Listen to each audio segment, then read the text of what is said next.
Right, let's see. So 10 of Pentacles.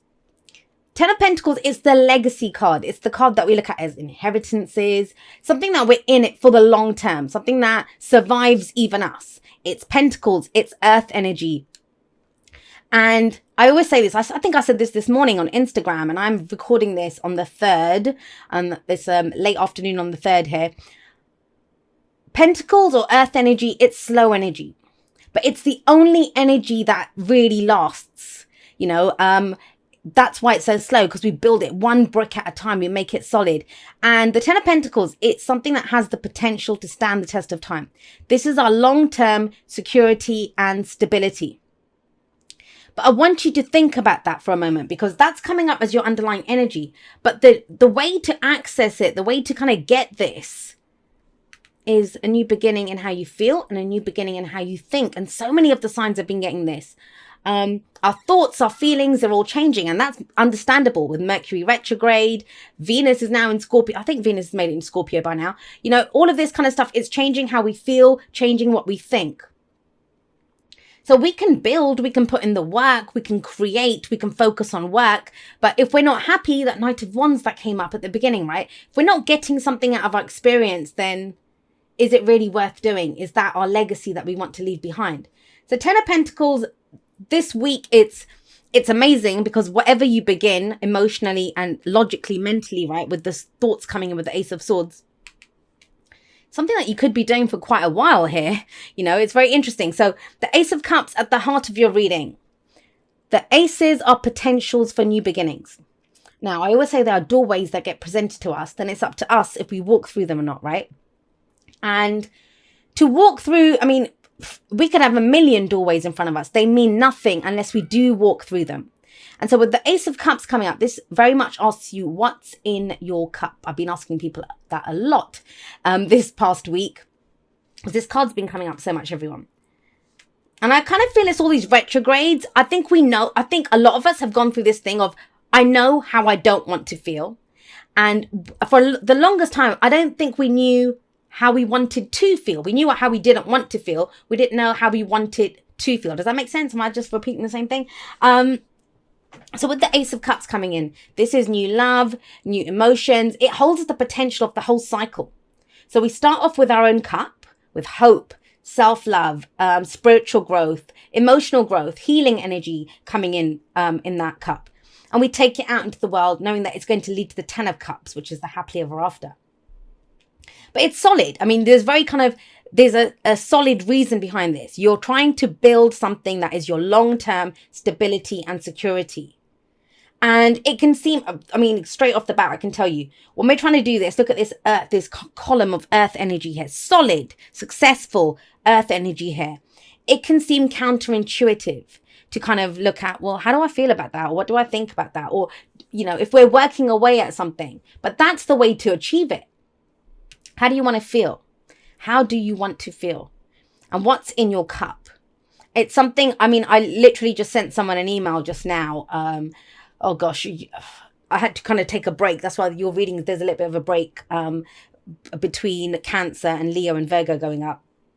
Because I was explaining this, that, you know, we like attracts like. When we go out with the Ace of Cups, that's why it's so important to know what is in your own cup. Because what's the next step in the cycle? The 2 of Cups, right? So our cup will be matched. It will be matched. So whatever is in our cup, and our cup is how we feel. If we love ourselves, how we treat ourselves. Every great love story begins with how we love ourselves, how we treat ourselves, how we feel about ourselves. That's what will get matched out in the world for us. And we've got the Knight of Cups coming up as a past energy for you. I kind of get the sense the Knight of Cups has been coming up quite a bit as well. This might have been a dream. Now, you might be returning to an old dream that you had, because the Knight of Cups is the dreamer. And I want you to look at this. We had the Knight of Wands topple out at the beginning when I was shuffling. We have the Knight of Cups here, and we have the Knight of Swords here. Where is the Knight of Pentacles? That's because you're not a Knight of Pentacles. You're the King of Pentacles. You've mastered that. The putting in the work, the physicality, the earth aspect of this, of, you know, the work that you do, you've mastered that. The kings have mastered their suit, but I'll get to him in just a moment. This is the dreamer. So what's your dream? What's your dream, Virgo? And it's something that you had. That's the foundation. Could be last week, last month, last year. You could be returning to this now. But the Knight of Cups often gets kind of written off as the delusional romantic. There's nothing wrong with that. I mean, have a look at him. I know he's riding a unicorn over a rainbow. So the sense of this is he's very much aware of how he wants to feel. Now, it may be with him coming up in the past that you've put how you feel on the back burner. You haven't been doing that. You've been doing what needs to be done, right? Physicality. Pentacles is all about things that we can see, feel, and touch, possess. That's why it's money, investments, our homes, our relationships, our bodies even. We can take care of all those kind of physical things, but have you been taking care of the dreamer side of you? Even the King of Pentacles, to be as successful as he is, or, if we have a dream, the end game of the Ten of Pentacles of what we want to build, what success or security looks like for us. It starts off with a dream, right? And then we turn that dream into a plan, a goal, and that's how we achieve what we want to achieve. But yeah, like I said, you're sitting pretty right now. We have the King of Pentacles in the present. And the King of Pentacles, he is successful. I always see him as he is the successful one. He kind of personifies everything that is success. He's self-made. He's put in the hard work. He's reliable. He's dependable. He creates great abundance and he shares that with other people now. I know some of you might be sitting there thinking, I don't have any money, or, I'm struggling to pay the rent. But you are the King of Pentacles because you've mastered everything that Pentacles. You have that work ethic. You have that reliability. You show up and you'll get the work done. Success is more than just the result of it. And I know that's hard to realize for an earth sign, because earth signs are always like, if I don't see it, then it doesn't exist. And I have a Virgo moon, so I absolutely get that. But success is also a mindset. And that's what you're kind of being asked to kind of tap into here. Whether it's new love that you want, whether it's a career that you love, but you cannot neglect how you feel about this. That's the key thing here. I mean, the other thing with the King of Pentacles, he is very focused on finances and material things, but he doesn't do it for himself. He does it to provide for the people that he loves. He's very traditional and, he's a great provider for the family. So what does that mean? Well, it's kind of, I really feel like this reading is asking you to shift your focus. You might have been putting in the hours at work, building the business, getting your house done, whatever you've been doing. And it's almost like I'm saying, Virgo, stop. How do you feel about that? And you're like, wait, what? What do you mean? How do I feel? I'm trying to create something here. Yeah, but are you happy with it? How do you want to feel? How do you want to feel? Now, even the end product of what we want, the job, the house, the car, the relationship, whatever we want it because it's going to make us feel a certain way. And so the key to that, and I've talked about this in lots of places whenever I talk about manifestation, is to get what you want, you have to embody the emotion of how you think that thing will make you feel. Let me just say that again. So, if I think a relationship, if I'm lonely and I want a relationship, then if I'm feeling lonely by my vibration, I am bringing in more loneliness, right? More situations to be lonely. So I always say to people that want a relationship, like a romantic relationship, go and hang out with some friends. And they're like, I don't want friends. I want a lover. And I'm like, yeah, that's how you'll get it, because love doesn't know the difference. It's your vibration. When you're happy, when you feel loved, when you're giving love, when you feel supported and nurtured, you will bring that in as well. Very important. Your cup is at the center of this reading, at the heart of this reading. Everything else revolves around it. Now, have a look. What we have coming up as a future energy leading from this is like, you put in the work, you built this, you're reliable, you're dependable, you show up. Good job, Virgo. What's next? Speaking your truth. The Knight of Swords is one who, have a look. With all these knights coming in, that's very mutable energy.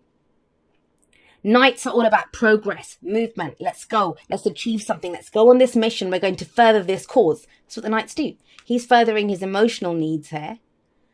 And I want to say this also. I didn't say this before. The Knight of Cups, he usually lacks substance because he's all about emotion.